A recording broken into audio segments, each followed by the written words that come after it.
So if you look at this deliverable, because end of the day, a software is just a dead CD if it's not adding value to the operation or to the purpose it is meant for in terms of maximizing profitability, return on investment. There has been a lot of powerful insights for the last 2 days in terms of sustainability, in terms of operational excellence, and there have been some excellent platforms. Last but not the least, my previous speaker, Neelam, has set the context for what I would like to expand upon. Sustainability is the key to survival. Whether it is in this economic scenario, whether it is in the comparative advantage piece of it, one has to have sustainable operational excellence or to gain a sustainable comparative advantage.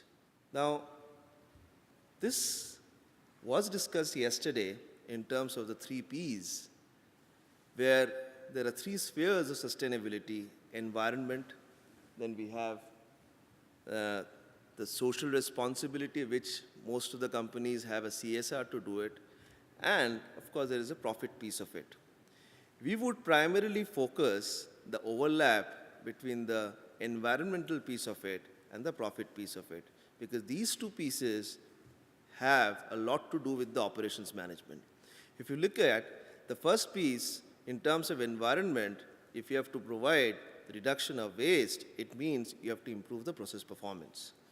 The second piece of it, where you have bought so much of equipment, where there are best of technology suppliers have given the designed equipment, but at the same time, they have to work in the right synchronism to give you the return on asset and further reduce the total cost of ownership.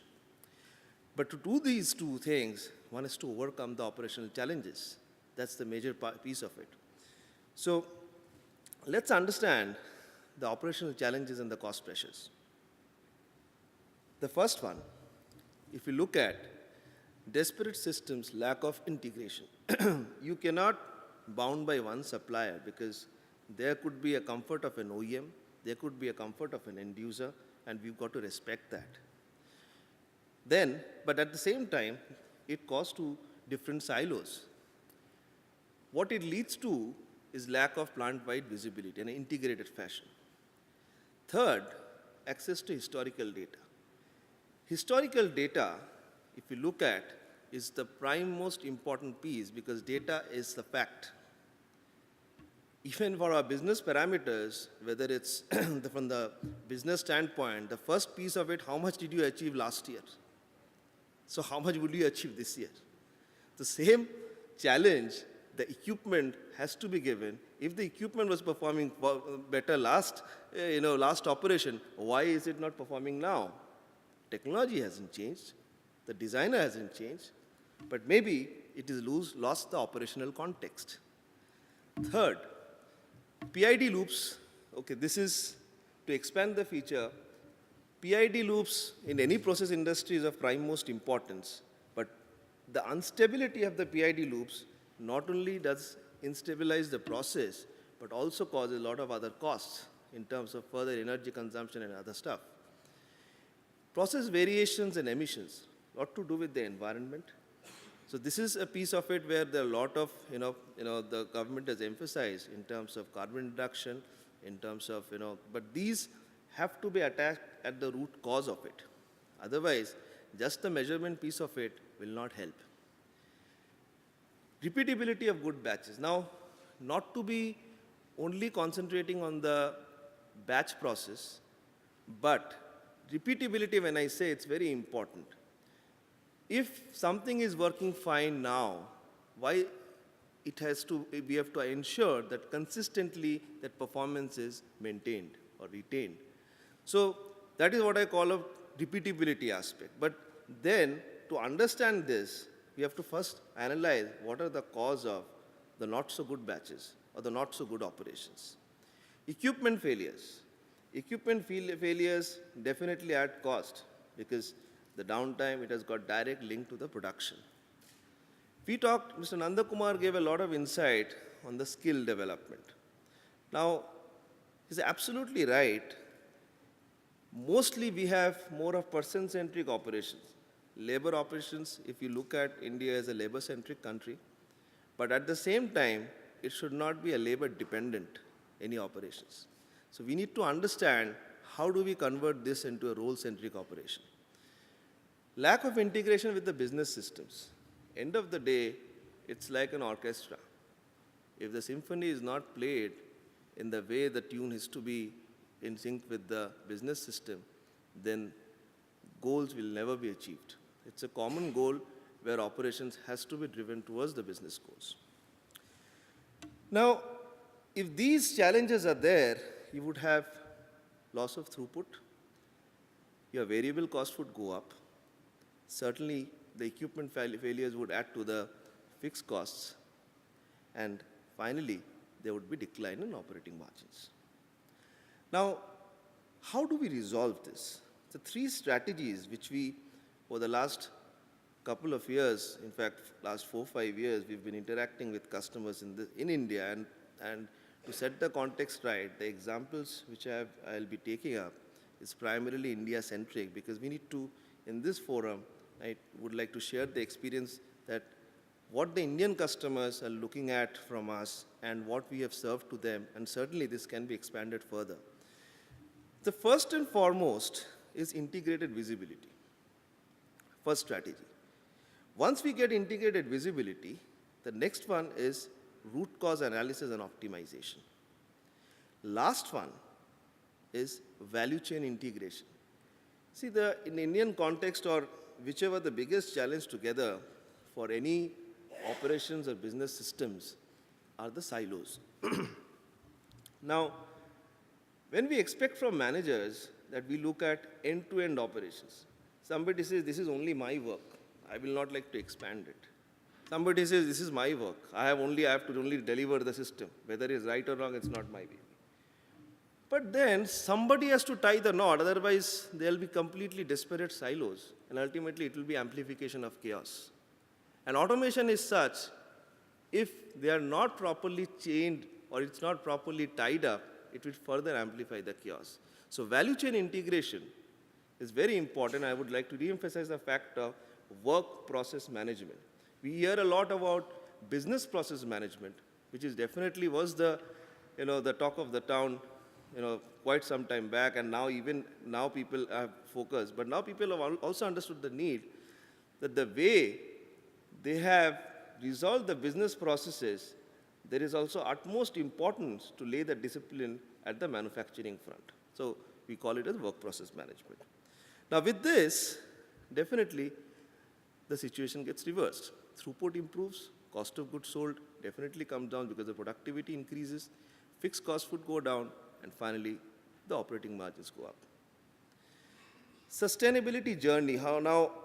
I would just talk about the platform which we choose, and this is the approach which we take to the customer. And this is what we have been practicing over the years. Now, if you look at the slide of the inverted pyramid, these are 5 to 6 logical steps. First and foremost is creating a central repository. Unless and until I get the data in one piece of it, the process visibility can never be attained. The second piece of it, process visibility, is the next logical step. Now, when I talk about process visibility, what I mean is contextualizing the process information to the business information, to the production goals. So, when you talk about the basic thresholds being set, whatever you define has been set, those has to give you the intelligence in the dashboard. But the buck doesn't stop there. There are certain reasons which you cannot define. There are certain reasons where logically one cannot come out with an equation. There you would require help of data, where it would lead to advanced analytics. So the purpose in the advanced analytics is to identify the gaps, comparing it with the benchmarks. Once you do that, the next step comes of process optimization. Only then you can correct those gaps. And finally, You have to sync up with the business system and what we call as production optimization. I will not go into the last pyramid because these are specifically on the modules which we offer. But one piece of it I would like to emphasize is on the modularity, integration, and scalability. End of the day, you cannot expect the customer that he will rip off his existing systems and you come out with a new, golden piece of it to, put it again, start back. Question is that there may not be any doubt that what you provide may be valuable, but it is also not proper to doubt his existing system because he's already invested. So whatever you put needs to complement his existing investment. So that is where modularity is very important. At the same time, modularity should not lead to another set of silos because then the purpose gets defeated. So integration is the second most important piece. Scalability is very important because I would like to first reap the benefits of one piece of it and then chew the next cake. Otherwise, there could be some indigestion, right? So these three factors one needs to, from a vendor standpoint, looking at the customer side, we should keep this in mind. Now let's talk about performance monitoring. So if you look at what does this platform does, monitors the defined KPI. We talked about mobility. Mobility is going to be the need of the hour. So accessibility from anywhere and everywhere. So you may have a process expert who is not stationed in the plant because it's cost. He could be anywhere in the world, but from there, he should be able to give you the advice on the right KPIs, looking at the KPIs, what should be done. Creating a treasure of past repository, but the most important piece of it, which I always say, data is like a jewelry. Unless and until you keep the data if you keep the jewelry in a locker and you are in the locker, you cannot open it. It's a junk jewelry. So data, more than storage, we should look at the retrieval piece of it. Unless and until you retrieve the data, what is the use of the data? It's like a junk jewelry. Whether I don't wear it, it's there. I have my asset. It will not add any value to us. So data should be available at the fingertips. Lastly, the benchmark. Every plant's own benchmark or operations benchmark, the answer lies in that plant itself. Then the question of following somebody else's benchmark. So from a financial standpoint, what it leads is visibility of variable cost. And more important than that, you can identify the optimum cost of goods sold. Because if I'm able to identify my optimum performance, then definitely the optimum cost of goods sold is a direct relationship to it. So some sample dashboard. Now, this is one of the most common dashboards at any CXO level somebody would like to see, the traffic light. Now, this traffic light is primarily showing about the energy consumption as well as the energy costs. And these are directly animated traffic lights where you have set up the business rules on real-time parameters. So sometimes, if the energy is not matching your threshold, it passes on to red. Or it is somehow closer to your threshold or just above a tolerance limit, within the tolerance limit, you can have it yellow. And if it's within your band, you can have it green. It doesn't stop here. Then you can get into the drill-down analytics with respect to if something is red, why it is red. So energy is one aspect of it. There could be certain KPIs like efficiency. There could be certain KPIs like productivity. There could be certain KPIs like quality. So all these dashboards, these kind of dashboards are very important because this is where one can start from a holistic point of view. We have operator stations, we have SCADA stations, we have operator interfaces, but you cannot expect the person who is responsible for the business goals or the production goals to go to the machine and look at what is it. The interpretation of those information in that context is very important. This is comparing with respect to past data to get the benchmark. So if you see here, the steam consumption is being compared on real time over the past. What has been the variance? So with this, I'll take you to one of the examples of Of course, the name of the customer is not important. It's important that he is one of the industry leading steel provider, steel producer. And here what we have provided to this customer is, again, what I mentioned to you, visibility and identification of optimum cost of goods. What we provided the complete layer where the pyramid which we have shown, where we are talking about the repository where we have provided a historian, then we got into reporting, we got them into web-based graphics. And another very interesting feature what we provided here is the replay back. So we had a perspective from one of the eminent speakers, Arundhati madam, in terms of replay. So here, although it's in a steel plant, it's not a direct comparison with any power plant, but in, of course, a steel plant in a blast furnace operation, if you'd see, there are a lot of conveyors. There could be some clogging at one piece of the conveyor. And there are certain operator-centric actions which one needs to really get to the root cause of it, and replay is the best option. So once you get the data into historian, and the feature which this provides, you can replay back at any speed, at the slowest of motion or the fastest of motions. So this has definitely added value. And then finally, the layer got completed with advanced analytics to identify the variations in processes. So I'll talk on advanced analytics even more in the subsequent slides. But prior to that, let's take an example of a power conglomerate. Now, here this is a recent piece of it which we got finalized. And here again, they have got multiple locations. Now the challenge comes, particularly when it comes to a generation company.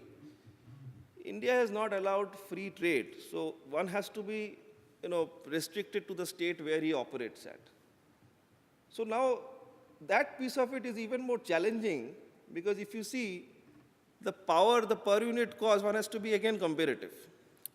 Now for most of the automation vendors who work through system houses, we try to restrict the system house to one particular region, and we do not allow him to operate somewhere else. It's a similar kind of a catastrophe where, without the free trade, this has happened. But what it means that one has to have the operational costs in command, because unless and until you do that, you cannot be competitive in the market. So here we are talking about a complete escalation of alerts, visibility of all the plants.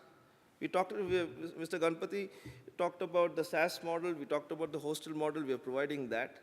And here we added the piece of mobility in terms of data being available on the iPads and any tablets. And wherever they are, he gets a drill down analysis. We are all talking about, in the next step, we are talking about predictive. I'll be talking on the predictive piece of it. Now again, let's understand what we are talking in terms of predictive. When we talk about normal thresholds which are defined by the OEM is as per the design parameters. Or the curves which you already defined as per the OEM, they are defined. But there are variations beyond that which cannot be logically defined, but they add to failure. And that is where it comes to pattern analysis, what we will be talking about. So that is the step we are talking here. And the last point of open technology, I would again re-emphasize the fact which I showed in the earlier slide, that again, we do not believe in the rip technology. We believe in complementing your existing assets in terms of openness. That's very important. Okay. Now, once you have the visibility in place, the next step, next logical step is enhancing the performance. Now, here again, decision support and predictive diagnostics come into place. Now, benchmark with the current performance is very important to identify the gaps. But you can only interpret the cause of the gaps if I know the cause of the benchmark. So once I know the cause of the benchmark, I can determine the cause of the gaps and finally suggest the corrective action. And implementing the corrective action can be based on a decision support system, or could be directly a set point written directly to the controller, which we call as advanced process control. And beyond everything else, if I can predict. So predictability is very, very important in this most unpredictable environment and scenario today. So from a financial standpoint, again, if I can identify unclear root causes or variations, it will give me repeatability of optimum throughput. If it gives me repeatability of optimum throughput, I will definitely be able to reduce waste. If I'm able to reduce waste and predict failures, then again, my contribution margin would go up, and as well as my operating margins. So this example is of an analytics, what we talk about. So now, it may not be visual, I'll make it a little more simple. See, here you have lot of flow meters, you have lot of flow and different process parameters, and in the last column, you have the quality parameters. So what it has done is, all the process parameters are in one repository, and there is a separate quality repository which talks about quality analysis. But the quality analysis which is carried out, it is post the process. Now, what it means is, from a standpoint of quality assurance, you are doing an exception handling. So this batch is not good. So you have served the customer well. But what about yourself? How do I reduce the rejects? So I can reduce the rejects if I can correlate what had led to a good batch or what had led to a bad batch from the standpoint of the process parameters.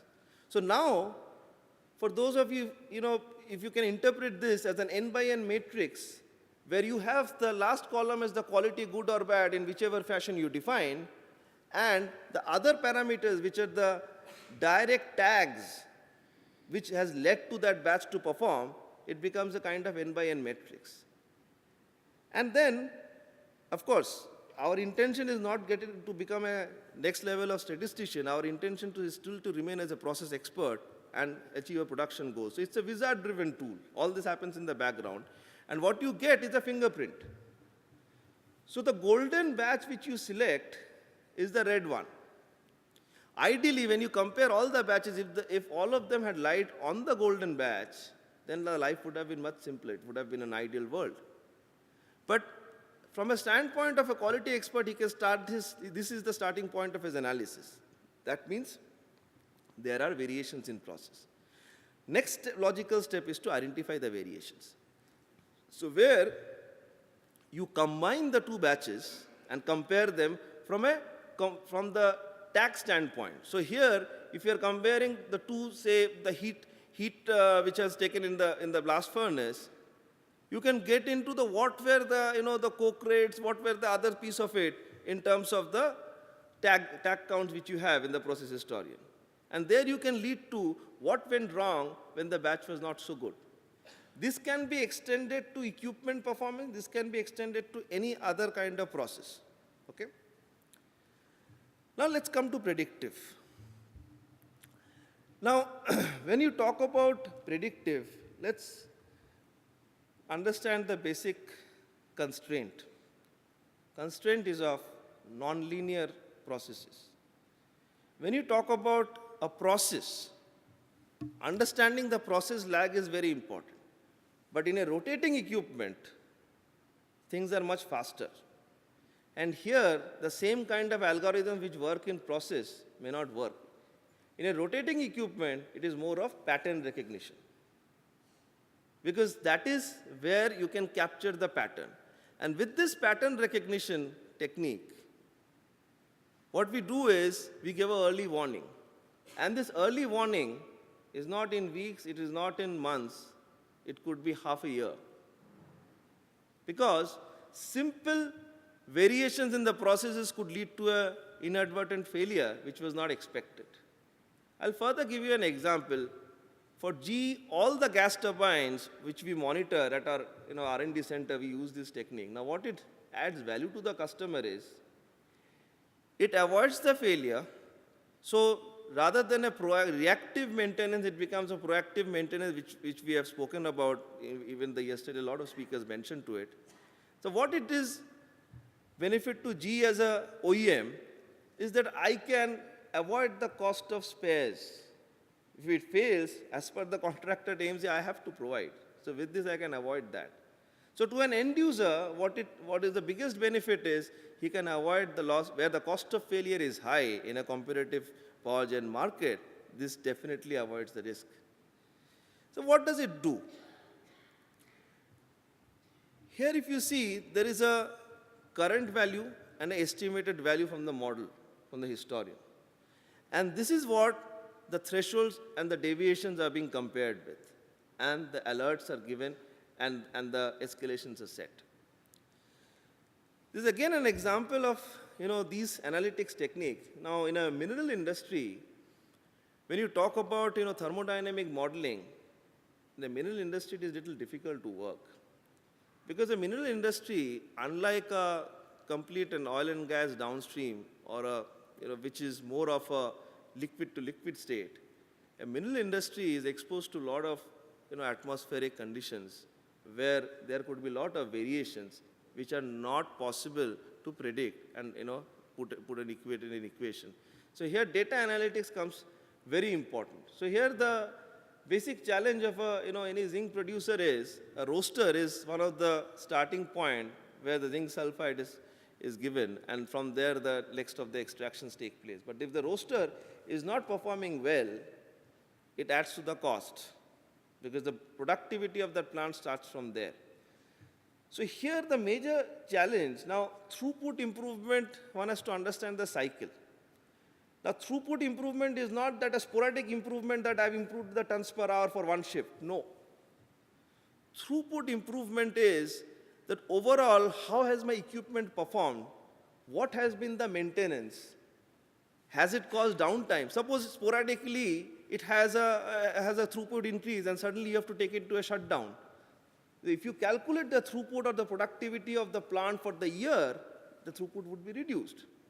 So consistency in process stability is very, very important, and this is what we achieved. So the temperature variance, if you see, it was absolutely not a smooth variance. Firstly, the CP, CPK values were reduced and to close to 1. And then this gave a direct decision support to the operator. Now no longer does he have to give his own set point. It was an auto-generated set point. And finally, the control loop performance speaks for himself. Value chain integration. So again, we talk about work process management here. So a role-centric operation is a must. Now, we talked about skill development. But till the skills are developed, can we not achieve profitability? Because we cannot, it has to go in parallel. So more important piece of it is if I can make the operations role-centric rather than a person-centric. So that will definitely reduce the dependency to an extent. So interoperability, we talk about instruments. What about interoperability within the operators? That's very important. Second is, if I talk about end-to-end integration in terms of value stream mapping. So we talk about digitization. But prior to digitization, we must understand the process way it is carried out. Is it the best way to be carried out? So that is where the value stream or the concept of lean comes into picture.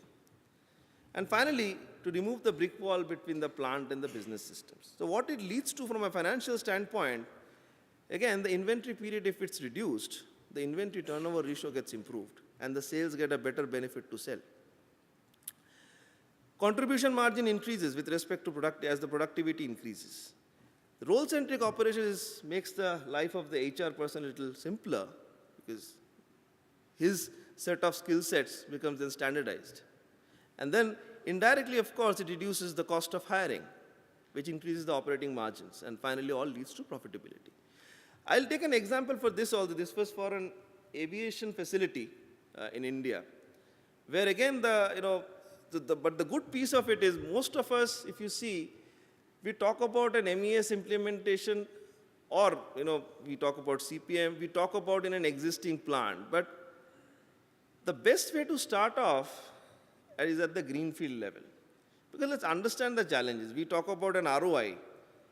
If you have already invested in selecting the labors which are not optimum with respect to the process, you are already incurring the cost. So the life becomes much simpler if you do it at the greenfield stage. So the optimum centric operation which is required, you can plan and accordingly design the system and then digitize it. So this is what happened here, where we provided a role-centric operation in terms of standardization of operating procedure. Now, standardization of operating procedure is something SOPs are followed everywhere, But then SOPs, if they are left as an offline closed-door manual, they do not serve any purpose. SOP itself is the Bible of operational excellence. One has to enable the digitization of that.